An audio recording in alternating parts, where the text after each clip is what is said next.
Les cartes postales dansées, c'est un projet qui a envie de mettre au cœur la danse comme une fête, la danse à partager. Au Bateau-Feu, on a l'habitude de présenter des grands spectacles avec des professionnels qui viennent de partout en France et voire du monde entier. La portée de ce projet, c'est de toucher des publics qui sont pour la plupart amateurs, qui n'ont jamais fait de danse ou alors peu. C'est un projet de danse qui s'étend sur tout le territoire dunkerquois jusque dans les Flandres. On a décidé de cibler comme ça 8 territoires des quartiers de Dunkerque, des villes de la CUD, et on propose à des groupes, des établissements scolaires, des établissements du médico-social, du socio-culturel ou des groupes d'habitants et d'habitantes pour inventer en chorégraphie leur image de leur territoire. Dans des disciplines de danse qui sont différentes, avec du hip-hop, du break ainsi que de la danse contemporaine. Et l'idée, c'est que ça soit à la fois des jeunes mais aussi des plus âgés qui se prennent au jeu et qui, pendant plusieurs heures, ont travaillé avec des professionnels pour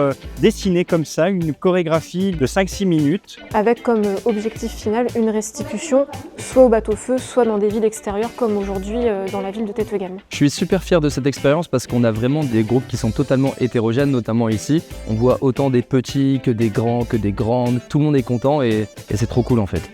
Il y avait quelque chose qui était assez joyeux où on avait l'impression que c'était presque les grands-parents, les parents et les enfants qui se réunissaient pour danser ensemble. D'être avec des jeunes, des moins jeunes, moi particulièrement, qui ne suis pas très jeune, 79 ans, dans une très bonne ambiance. On restitue ces cartes postales sur chacun des territoires, ça c'est au mois de juin.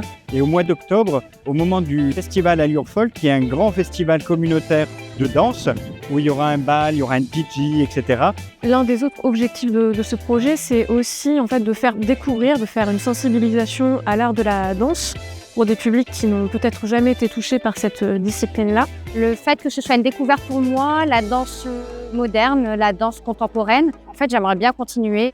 J'ai été assez surpris de l'accessibilité à la discipline du break. Finalement, on se rend compte qu'en faisant de l'initiation, en décomposant les pas, que c'était à la portée de plus ou moins tout le monde à partir d'un certain âge. On n'est pas obligé d'être un grand danseur pour pouvoir faire un mouvement, pour pouvoir le partager avec les autres et donc de mettre la danse au cœur de cette envie de partager. Donc moi vraiment j'en garde un très très beau souvenir, beaucoup d'émotions, de rire. On a vraiment pu partager des moments de danse, on a pu aussi partager nos histoires et c'est vraiment ce qui a pu créer cette richesse en fait sur scène et vraiment un moment unique en fait tout simplement. On a très bien dansé, on a très bien ambiancé à la scène, c'était trop bien. Le fait de rencontrer plein de personnes et de partager plein de nouvelles expériences. Moi pareil, un moment de partage. C'est vraiment ce qui fonde aussi les objectifs du festival Allure Folk qui sont à la fois de présenter des grands spectacles et donc des gens dont c'est le métier, mais aussi de dire que on peut se retrouver au moment d'un bal ou à l'occasion d'un projet participatif et donc de mettre son corps en mouvement.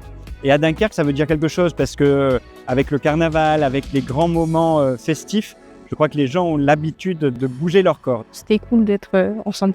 Moi, j'ai aimé la bonne entente, la cohésion de groupe en fait. C'était super. Ce que j'ai apprécié, c'est surtout la solidarité qu'on a dans notre groupe. Vraiment, on a vraiment une bonne ambiance, on rigole bien et les entraînements, c'était super cool. L'objectif, c'est de dire que la danse n'est pas univoque, mais qu'elle est bien plurielle et surtout avec cette envie de le partager avec d'autres. Et ce qui est très émouvant, quand on les voit les unes après les autres, c'est pas tant que la réalisation elle est parfaite. Et ça, c'est pas le premier objectif. Le premier objectif, c'est de se dire, on y va. Les élèves nous ont renvoyé quelque chose d'exceptionnel aujourd'hui. Même si on ne se connaît pas au début, on est capable, par la danse, de créer quelque chose de magnifique. La danse, c'est une passion déjà pour moi et je suis heureuse d'avoir pu la transmettre à mes élèves. C'est vraiment une fierté d'avoir dansé ici et surtout avec mes camarades de classe et je les sais. Au-delà de la danse, on a pu rigoler, on a pu partager des choses ensemble. Amaury, elle a très bien animé et ça m'a beaucoup touché. C'est joyeux mais très émouvant de se dire que des gens ont travaillé, ont appris et ont ressenti cette envie d'être dans ce mouvement et comme dans une grande ronde en fait. C'est très joli de voir cette multiplication de cartes postales parce que rien n'est pareil et tout part de la même envie. C'était passé très bien et j'ai trop aimé les ateliers.